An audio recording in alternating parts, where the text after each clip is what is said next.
Hello, friends, and welcome back to another recap. This one is entitled Hello, Livestream. No camera, doesn't want to get dressed. So, is she naked? Or has she changed hotels and just doesn't want us to know? She says she's been eating like crap. You don't say. Lots of sniffling. You can hear how watery her nostrils really are in this one. She says she wants to go to Area 51. Let's go. I'll be your tour guide. She says now she's in Vegas. She's not paying off Salah's house. It was paid for a long time ago. She's sorry it's a stupid, boring life, but she wants to go to a museum or maybe a shisha cafe, but her asthma is bad. Teardrop says she made her husband get neutered. Being fat is the reason she had to leave Syria because she needed air conditioning. She's washed her clothes in the sink. She ate 2 ramen packets, and now she's really full. Then she starts grifting with her PayPal again. She said when she was a kid, she would smack a morbidly obese pig's butt at a Halloween place her mom took her to. What the fuck? Talks about a story of an orca killing a baby seal and said it made her hate the orca. Chantal, that story made me hate you. Her breathing is so wet. She's already backtracking on painting the new place and says that they're going to probably have to hire some professional painter to paint it. She said electricity isn't working in the new house. So how was the other family living there without electricity? She said now she's been watching TikTok in Doha. She confirms she is in fact in Qatar. The food has been really tempting to her. Then chat informs her of certain reaction channels getting strikes around YouTube and gorlworld. She says she only orders food once a day. Buckle up, guys. They have a twisty, misty meal deal at the Dairy Queen in Doha. She's also found Santa Fe sauce, so we know she's just been bathing in that. She may never leave Doha. She starts talking about the importance of allowing yourself occasional treats in terms of food. I'm very confused.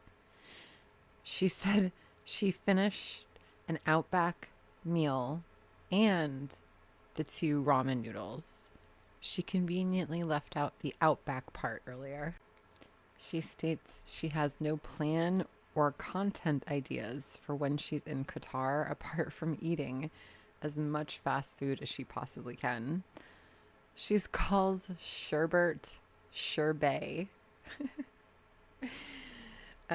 Says she's FaceTimed Julia and that now she's with Salah.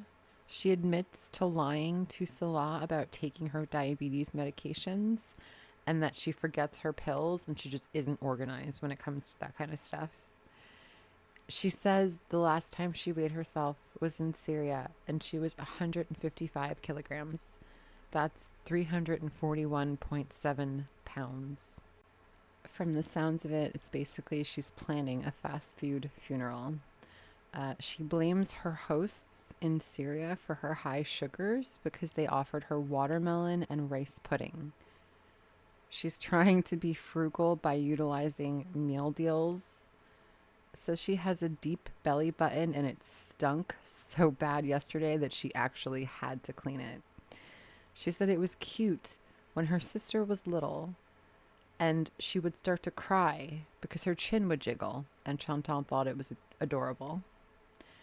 She didn't have a toothbrush until she got to the hotel. Syrians asked her for her YouTube channel in Syria. She let that little girl take the phone and watch reaction channels of Foodie on YouTube.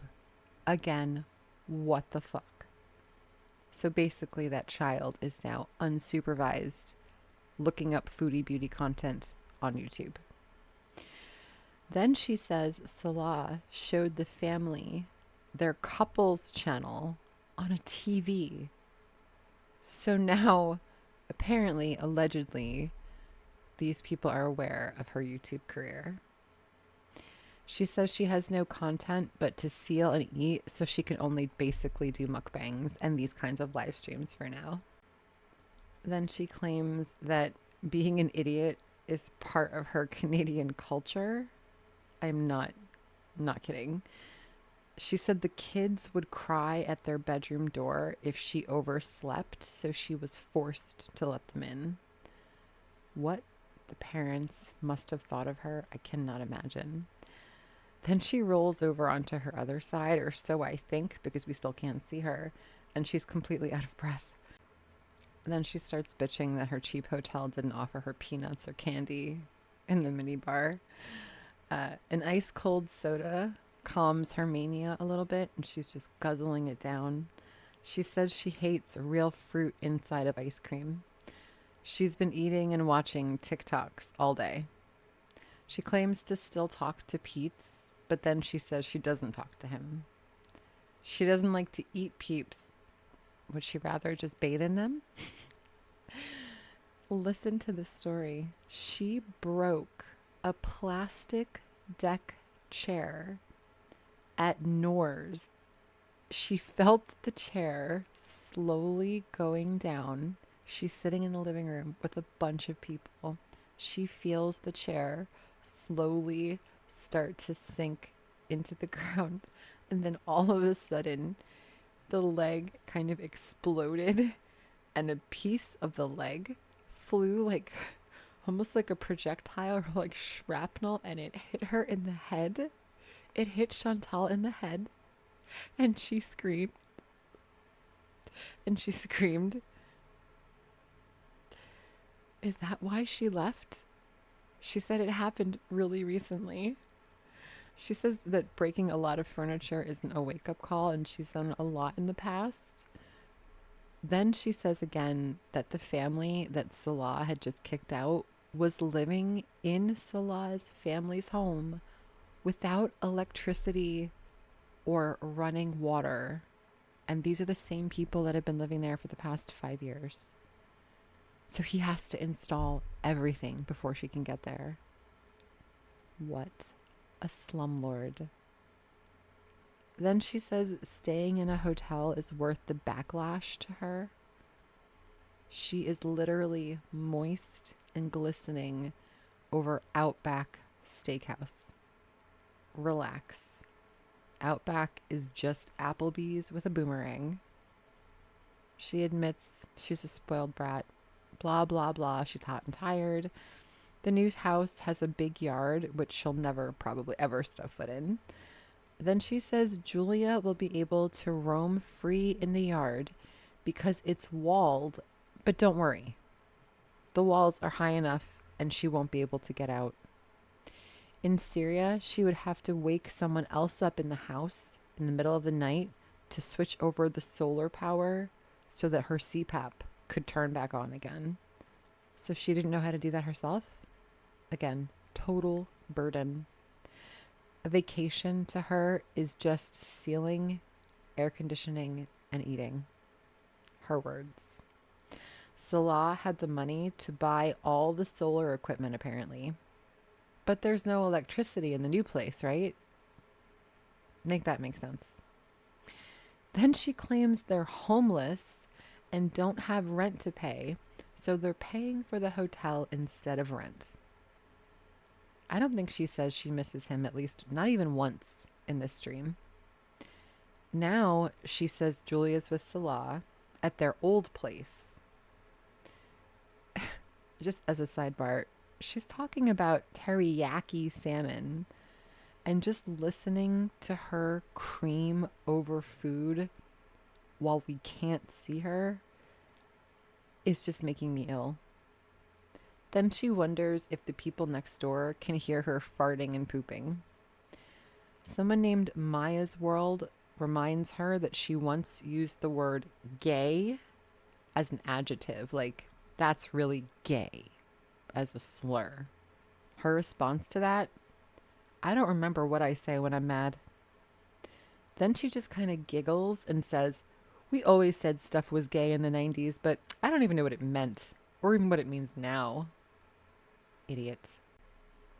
She starts telling a story about a party that she once went to with Shannon, her old friend, where the guy who was apparently throwing the party, a scrawny white guy, and she really put a lot of emphasis on the white. She said he looked like a monkey.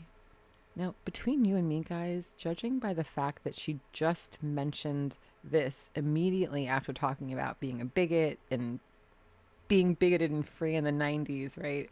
She mentions a white guy looking like a monkey. Again, I'm kind of getting like serious Charlie Cole flashback vibes here. Proceed with caution here, Chantal. Then she starts ragging on an old boyfriend of Shannon's who I guess had bad teeth and a weird haircut. She says this as she sits there with her DeVito and brown baby tooth. Okay? She then starts whining about being accused of being a scammer. How long am I going to be accused of spending that kid's money? Apparently, we don't need to know anything else as long as the kid has money for school. My God, is she boring. Then she says she wants to go live at a cafe or a shisha lounge tomorrow. And that's it. Good night, my friends. Thank you so much for watching. I'll see you in the next one.